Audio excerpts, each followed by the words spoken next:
Welcome to The Heavenly Tea channel on Rumble. I am devoting this channel not only to my pussycat, to activating your human potential, and nothing is more important than how we give our kids, our children, their early learning experiences, whether it's in the home or in a school. We really need to overhaul it as we understand more and more of the system we are moving out from, the authoritative, power-grabbing control system, and we are moving into a sense of spiritually directed inner freedom.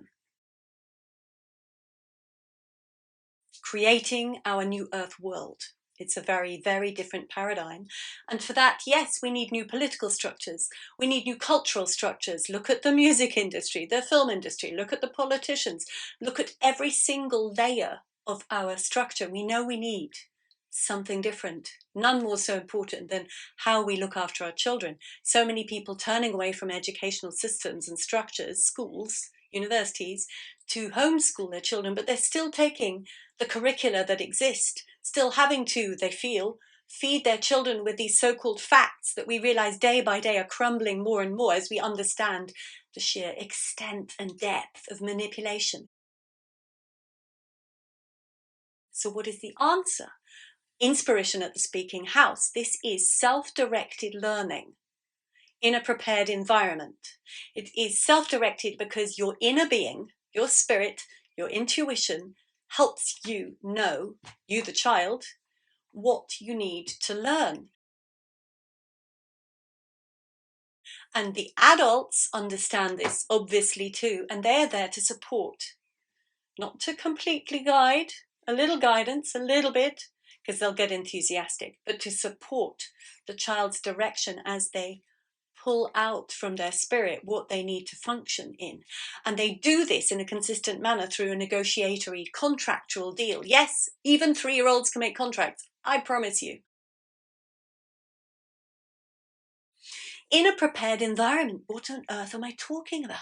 This is a wonderful phrase used by Rebecca and Mauricio Wild in their school, the Pestalozzi in Quito, Ecuador.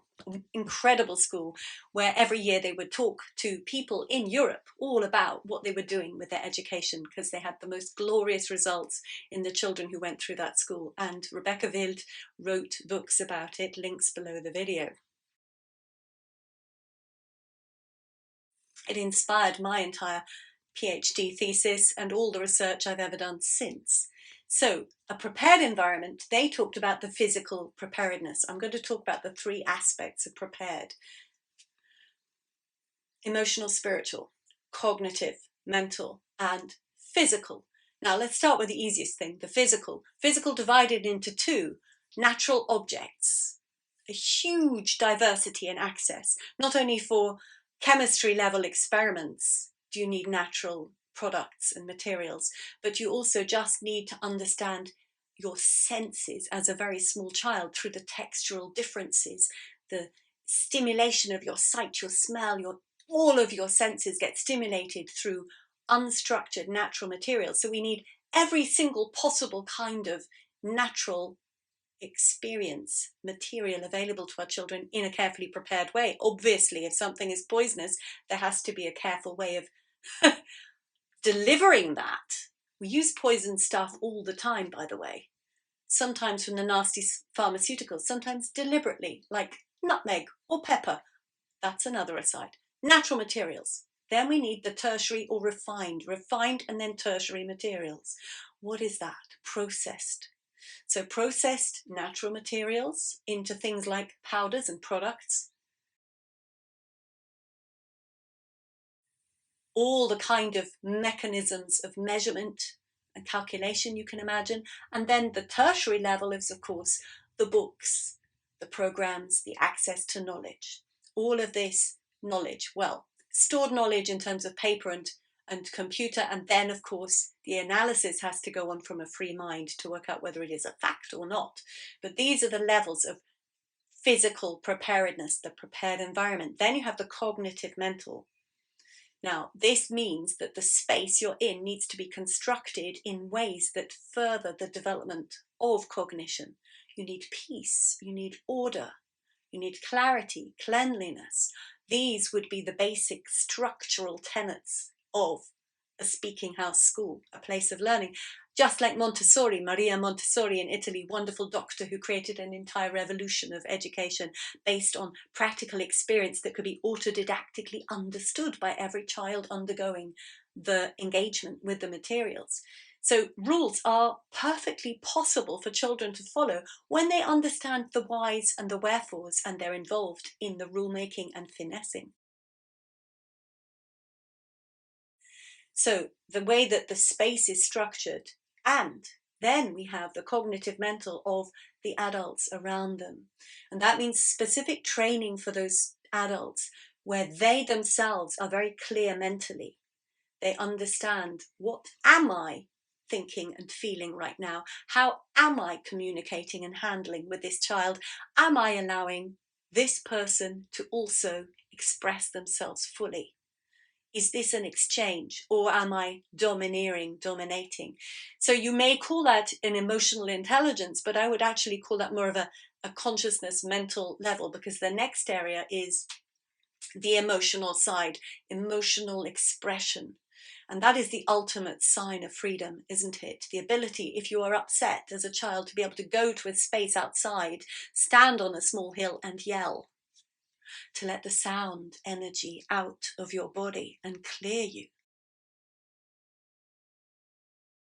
If we have people supporting children in these environments, these speaking houses, these schools, places of learning, who understand the wide range of the soul speaking through to the physical body, which is emotion, the language of the soul. If they understand that and they pattern healthy emotional expression, understanding, honoring, realizing what they are carrying, whether it is from themselves, from someone else, whether they are aware of any other etheric entity attachments, all of these levels of fine-tuned invisible layer energy is part of the emotional spectrum of the prepared environment. So this school, these schools, we need these schools everywhere. These will be places where a child enters and finds what they need to do and has the backup and the support to go and do it with understanding from the adults. And what are the adults doing there? The adults won't just be sitting on their heels, they will be pursuing their own passions, being a complete example for the children. So you have children in the center, you have the adults as the structural support. And in the older levels, you will find that this structural support is in fact engagements in apprenticeship for learning, whether it may be for a day, for a week, for 3 months or 3 years, depending on what level of knowledge seeking you are engaged in, what age you may be. Because learning is not always age specific. A lot of it is, a lot of it isn't. So the description that you will see below this video will show you these 3 levels of the speaking house, from the very, very local families forming this supportive structural environment. The physical, natural, unstructured, structured, physical, the mental, the way the adults are with the children, their thought processes, the preparedness of the environment in terms of functionality, and the emotional holding capacity, where also those adults are satisfied and happy. And that will be a little, imagine a ring structure, an old-fashioned village, as it were, where each of the adults with their amazing specialities supports and weaves their powers, their energy, their talents, their information into the pool of resources that can be used by the children. Deliberately, each one of those families forming a network which is a school. The houses of that small collective become the school on the very local level. And as the children get older and stretch their wings, that structure will be followed and copied and extended, so that you then have the neighborhoods feeding in with specialized workshops, spaces, workplaces for adults, into which children, this is a 12, 11, 10, 10, 11, 12 upwards, apprenticeship system, which they go and learn and glean and work with the adults who are, as Bashar would say, following their passion. And then you take that fully up to what we would call university level preparation for being able to have a talent, skill, and work it and develop it and practice it in the world. All directed from here, the spirit, the soul, because we know that this is the truth of who we truly are, that the world out there in its patterning has not recognized that for a long time, perhaps 26,000 years, a long time. And we need something now, and we need to start seeding it. We cannot regurgitate old patterns, old systems, old curricula, or we regurgitate that in our children. If we give them hive mind, they become hive mind. If we expect an utter authoritarian system in our own families, what do you think they're going to be doing too? If we follow the agendas we've been given, this layout, this rollout, the transgenderism, the depopulation, the following technology rather than using technology for us, the way our mind has been structured into little tiny cubes and emotion has been pushed out, particularly for the men. Men don't know what they're doing anymore. Who am I? What am I? What is a man? I don't know. Was it toxic? Is it not? We all have to connect to our spirits.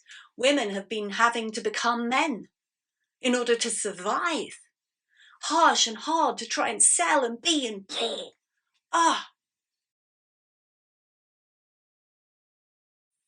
those systems are not healthy. We know that.